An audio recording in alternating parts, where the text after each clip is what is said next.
सरकार को यह समझना चाहिए, कोरोना काल के बाद तो महंगाई करीब करीब दूनी हो गई है। सरकारी कर्मियों के वेतन में अच्छी खासी वृद्धि की गई है। बार बार सरकार ये कहती है, ये अत्यंत दुखदायी है।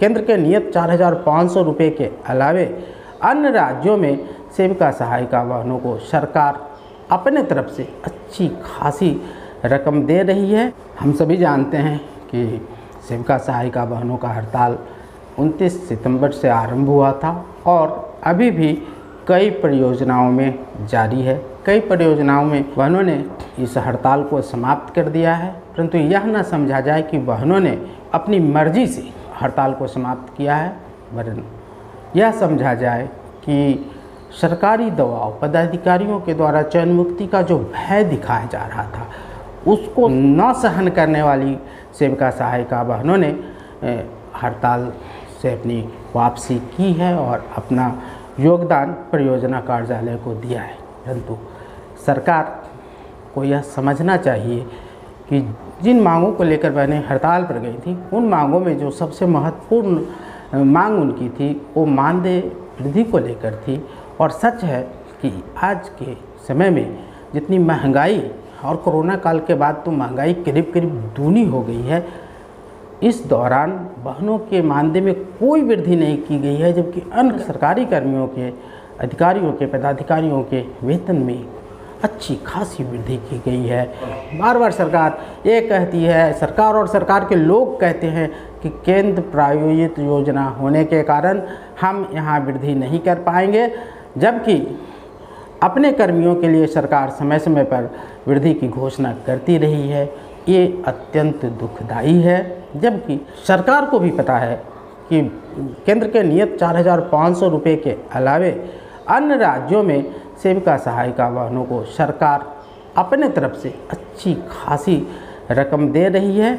ऐसा नहीं है कि सरकार को पता नहीं है, बावजूद सरकार सेविका सहायिका वाहनों के विरुद्ध सख्त है और बिल्कुल यूँ कहें कि सरकार जिद पर अड़ी हुई है कि इनके मानदेय में किसी प्रकार की वो वृद्धि नहीं करेंगे तब जब केंद्र से उनके मानदेय में वृद्धि की जाएगी और जो उनका अंश बनेगा, जो 25% वो दे रहे हैं, उसका 25% पुनः वो देंगे। लेकिन जिस तरीके से इनसे कर्ज लिया जाता है, एक कहने की बात है कि ये अंशकालिक कर्मी है, परंतु सचमुच इनके कार्यों को अगर देखा जाए, ईमानदारी पूर्वक अगर देखा जाए, अधिकारी पदाधिकारी जो वाहनों से संबंधित अधिकारी पदाधिकारी, उनसे अगर पूछा जाए तो निश्चित रूप से सरकार को यह जानकारी मिल जाएगी कि इनके कार्य एक सरकारी कर्मी के बराबर हैं और इनको जो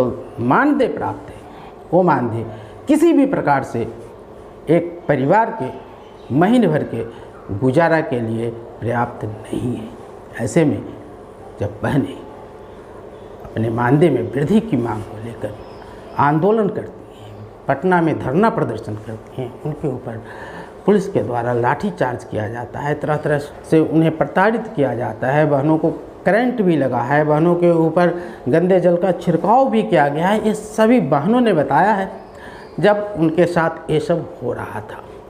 बावजूद इसके सरकार बिल्कुल ही इनके मांग को अनदेखा कर स्थिर बैठी हुई है और अधिकारी पदाधिकारी के माध्यम से इनके ऊपर दबाव बना रही है कि यदि ये वापस हड़ताल तोड़कर नहीं आती हैं तो इनको चयन मुक्त किया जाए, जो एक लोकतांत्रिक देश के लिए मनमानापूर्ण निर्णय है।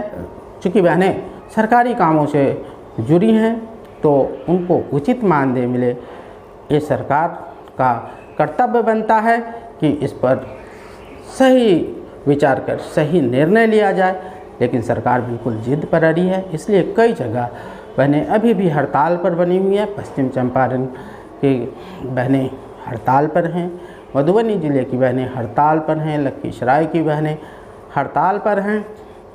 तो कई जगह की बहनें अभी भी हड़ताल पर बनी हुई हैं और उनकी ये मांग है कि हमारे प्रति सरकार सही निर्णय ले और हमारे मानदेय में सम्मानजनक वृद्धि करे और जिन बहनों को चयन मुक्त किया गया है उनकी चयन मुक्ति वापस ली जाए। बहनें चैन मुक्ति वापस लेने की बात को लेकर जिद पर अड़ी हैं, परंतु सरकार शायद इन बातों को अनदेखा कर कुछ दिन और आगे बढ़ेंगी। सरकार के प्रति जो इनके अंदर एक आक्रोश है उसे सरकार नहीं समझ पा रही है। ये देश की जनता है और व्यवस्था हमारा लोकतांत्रिक है। लोकतांत्रिक व्यवस्था में सरकार जनता के द्वारा बनाई जाती है, जनता के लिए होती है और जनता की होती है। यदि वैसी व्यवस्था में जनता ही प्रताड़ित हो तो कैसा जनतंत्र और कैसा लोकतंत्र है इस देश में, ये जनता को समझ में आने में अब ज़्यादा देर नहीं लगने वाला है। इसलिए बेहतर हो कि बहनों की समस्याओं को देखते हुए, परेशानियों को देखते हुए उनके मानदेय में उचित वृद्धि की जाए, जैसे अन्य राज्य सरकारों ने समय समय पर की है और अभी भी कई सरकारें इस पर विचार कर रही हैं। तो बिहार सरकार भी बहनों को एक सम्मानजनक मानदेय देने हेतु विचार करे और कम से कम इतनी राशि मानदेय के रूप में इन्हें अवश्य ही उपलब्ध कराया जाए ताकि इनका परिवार का भरण पोषण सही ढंग से चल पाए। इनके बच्चों की शिक्षा दीक्षा तो अधर में होती ही है, ये बीमार होती हैं तो सही ढंग का इलाज भी इनको नसीब नहीं होता है और 5,950 रुपये में घर का खर्चा चलाना अत्यंत कठिन कार्य है। इसलिए बहनों ने मानदेय वृद्धि की मांग रखी थी, सरकार ने अनदेखा किया है। तो मेरा सरकार से आग्रह है कि इनके मांगों पर पुनः विचार किया जाए और इनको एक सम्मानजनक मानदेय उपलब्ध कराया जाए ताकि बहनें हड़ताल से वापस आकर सरकार के कार्यों में अपनी सहभागिता प्रदान कर पाएँ। आज अत्यंत दुखी मन से मैं बहनों को कह रहा हूँ कि आप धैर्य बनाए रखें। सरकार निश्चित रूप से आपके ऊपर विचार करेगी, क्योंकि जब तक किसी व्यक्ति को सही पारिश्रमिक नहीं मिलेगा वह व्यक्ति चाहे जितना भी मजबूर हो पूरे मन से किसी कार्य को नहीं कर पाएगा। और सरकार निश्चित रूप से पुनः विचार करेगी सेविका सहायिका बहनों के मांग पर और उम्मीद किया जा सकता है कि निकट भविष्य में सरकार कोई ऐसी घोषणा करेगी जिससे बहनों को खुशी मिले और उन्हें परिवार चलाने में जो आर्थिक परेशानियां आ रही हैं उनसे वो छुटकारा पाएँ। तो आज के वीडियो में इतना ही, मिलते हैं फिर अगले वीडियो में किसी और बात के साथ।